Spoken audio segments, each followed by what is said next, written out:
The majority of the earliest Christians were oneness through apostolic succession. This is part 10 of my response to Dr. Morrison. Trinitarian apologists who study church history, like Dr. Steve Morrison and Dr. Edward Delcourt, insist that Trinitarians were always among the majority of Christians in the 2nd and 3rd centuries. But Tertullian and Origen stated that the majority of believers at that time favored the Sabellian view of the oneness of God.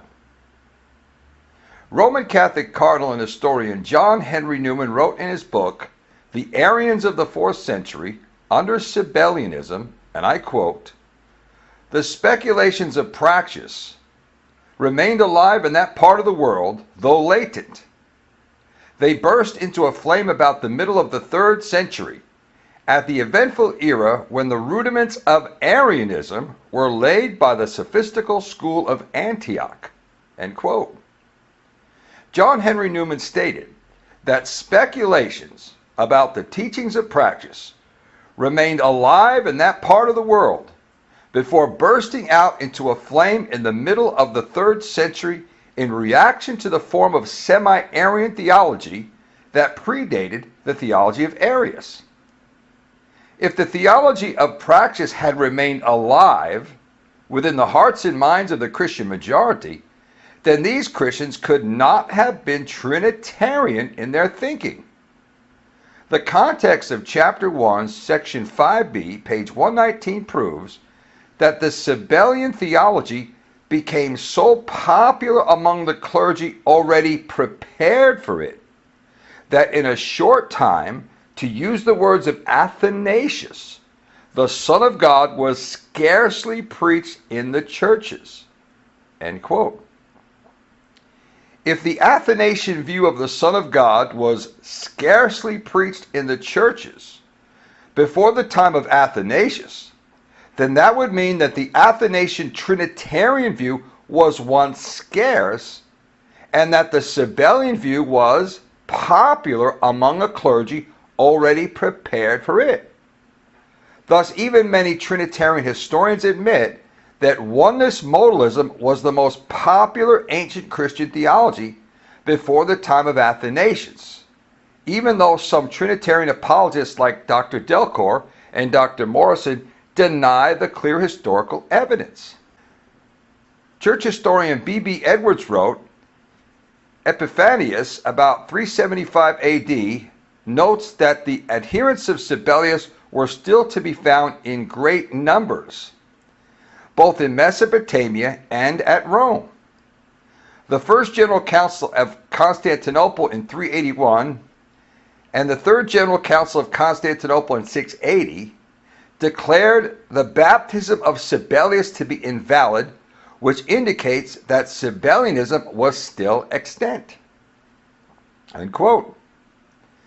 Since oneness adherents were still to be found in great numbers in about 375 AD, it is hard to believe that oneness believers were not also still to be found in great numbers during the Council of Nicaea just 50 years earlier.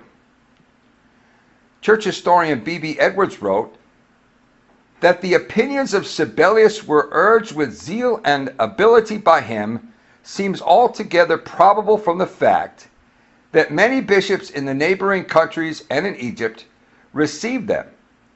Moreover, the burning zeal which Dionysius, bishop of Alexandria, manifests against them shows that he felt the danger from them to be great. His excessive sensitivity also betrays the conviction in his mind that they would soon become predominant.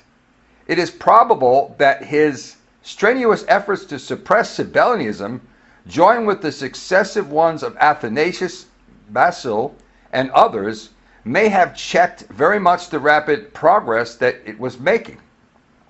Epiphanius, however, about AD 375, testifies that the adherents of Sabellius were still to be found in great numbers both in Mesopotamia and at Rome. Facts like these account for the uncommon zeal which Dionysius, Athanasius, and Basil, as well as Hilary and others, show against what they suppose to be Sabellianism. They show us also that many in the churches were stumbled at the hypostatic theory of the Alexandrine school and eagerly embraced an opportunity to throw it off. End quote. So here we can see that Sabellianism was very popular among a clergy already prepared for it, and that the Sabellians were still to be found in great numbers in 375 AD. Therefore, we can conclude that oneness theology, or Sabellianism, or modalism, was the predominant view among the earliest Christians, and that the Athanasian view of the 4th century, which is more like a Trinitarian, I call it semi-Trinitarianism, because even Athanasius' view was not fully developed. So the Athanasian view of the Son of God was scarcely preached among the churches before the time of Athanasius.